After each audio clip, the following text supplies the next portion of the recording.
विस्तार से किया और अभी सर हम लोगों ने 3 और इसको जिला में से रखा है सर, क्षेत्रों में इसको और प्रोत्साहित करें। अभी बच्चों की डिलीवरी यहाँ हुई है सर। दोनों बिल्डिंग खराब पड़ी थी, यहाँ डिलीवरी नहीं हो रही थी, उनको अपडेट किया है। मैं जो फ्यूल ब्रिकेटिंग यूनिट के लिए बता रहा था सर, ये उसके लिए SIR Indian institute of petroleum ग्रामीण विकास विभाग और यूकॉस्ट के द्वारा इसका किया गया सर, और ये टेक्निकल स्टडी के माध्यम से इसको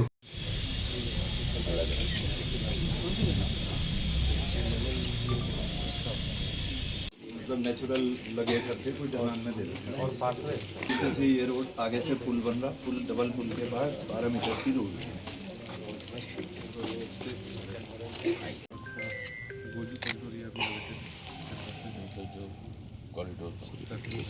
स्टेडियम पुनर्निर्माण सौंदर्यीकरण और स्टेडियम का स्वरूप और राजकीय मेला भी घोषित हो चुका है। ये कौन थे? चंदौर कत्यूरी वंश के बाद में मोल टाइम में इसमें थोड़ा कितना पुराना मंदिर है, कब का है? ये वो 1000 साल का 1000 साल पुराना। इसमें मुख्य रूप से भगवान महादेव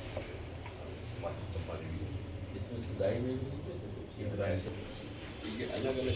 नमस्कार, मैं चंद्रशेखर जोशी, देवभूमि टुडे में आपका स्वागत है। ये पहला मौका है जब धामी सरकार में किसी सर्वोच्च प्रशासनिक अफसर यानी चीफ सेक्रेटरी का चंपावत का दौरा हुआ हो।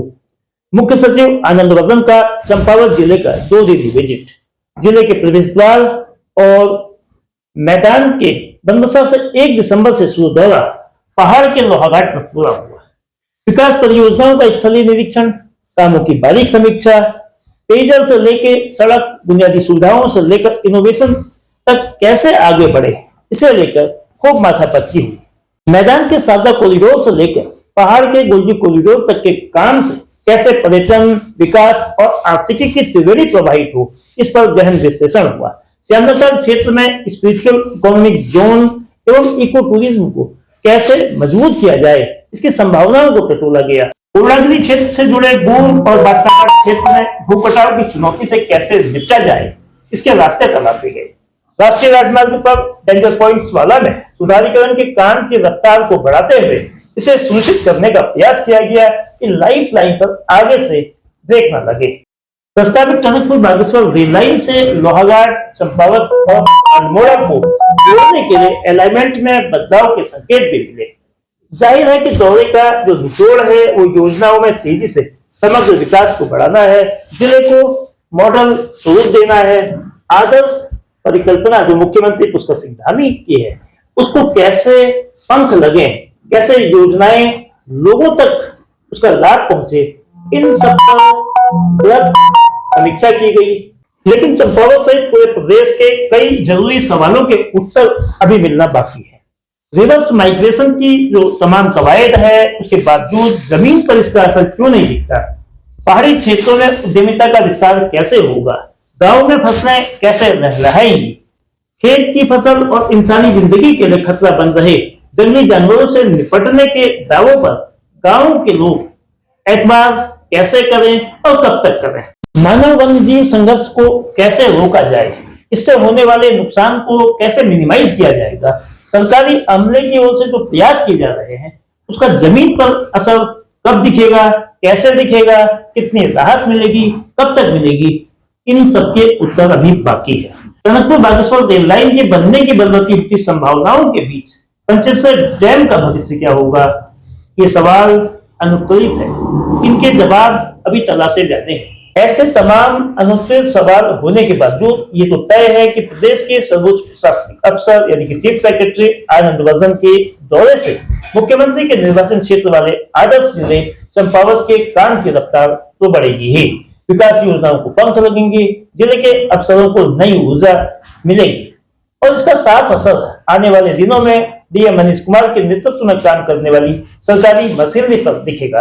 लेकिन यह जानना भी दिलचस्प होगा कि आदर्श चंपावत की परिकल्पना को साकार करने के लिए जमीनी स्तर पर जो काम होंगे, जो काम हो रहे हैं, उनका राष्ट्र पर लोगों को, दूर दराज के गांवों को, दूर दराज के क्षेत्रों को कितना और किस तरह कितनी जल्दी लाभ मिल सकता है, लाभ मिल सकेगा। जैसे टनकपुर से आपका दौरा शुरू हुआ चंपावत जिले का, आपने टनकपुर बागेश्वर रेल लाइन को लेकर निर्देश भी दिए, प्रगति का जायजा भी लिया, सर्वे डीपीआर वगैरह उसका चल रहा है। तो क्या इस रेल लाइन से पंचेश्वर बांध की जो प्रपोज्ड पंचेश्वर बांध है उसकी स्थिति पर कोई असर पड़ेगा? पंचेश्वर बांध की वर्तमान स्थिति क्या है और कब तक इस पर आगे के बारे में तो मैं कुछ अभी जानकारी नहीं है मेरे पास, मैं नहीं बता पाऊंगा क्योंकि भारत सरकार और नेपाल सरकार के बीच की परियोजना है, अंतर्राष्ट्रीय परियोजना है।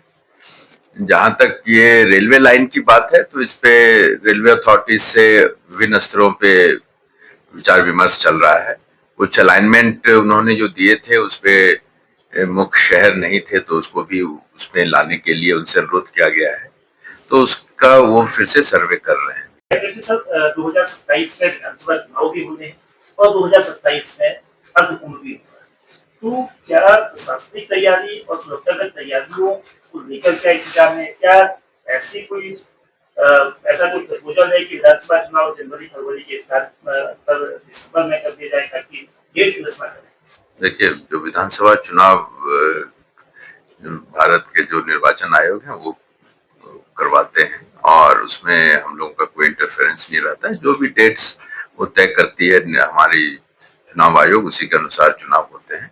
और ये जो कुंभ है उसके डेट्स फिक्स रहते हैं और उन्हीं डेट्स में हमारे कुंभ भी होंगे और अच्छे तरीके से होंगे। पलायन को रोकने के लिए सरकार की प्राथमिकता है, पलायन निवारण आयोग की रिपोर्ट भी है।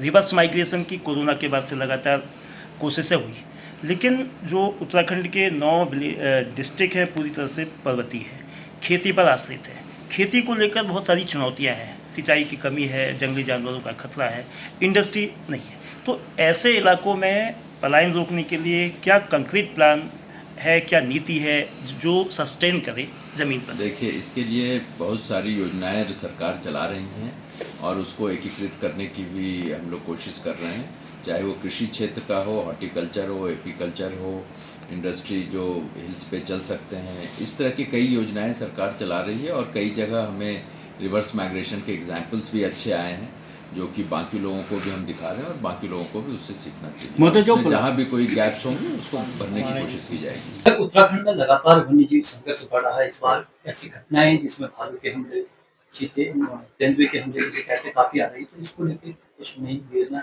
इसमें माननीय मुख्यमंत्री जी ने वन विभाग को बहुत ही कड़े निर्देश दिए हैं और उस पर वन विभाग काम भी कर रहा है, अपनी टीमें वो जगह जगह लगा रहा है। प्लस जो इंजरी या डेथ हो रही है उसके जो हम कंपनसेशंस दिए जाते हैं सरकार द्वारा, उसको उसकी धनराशि भी बढ़ाई गई है।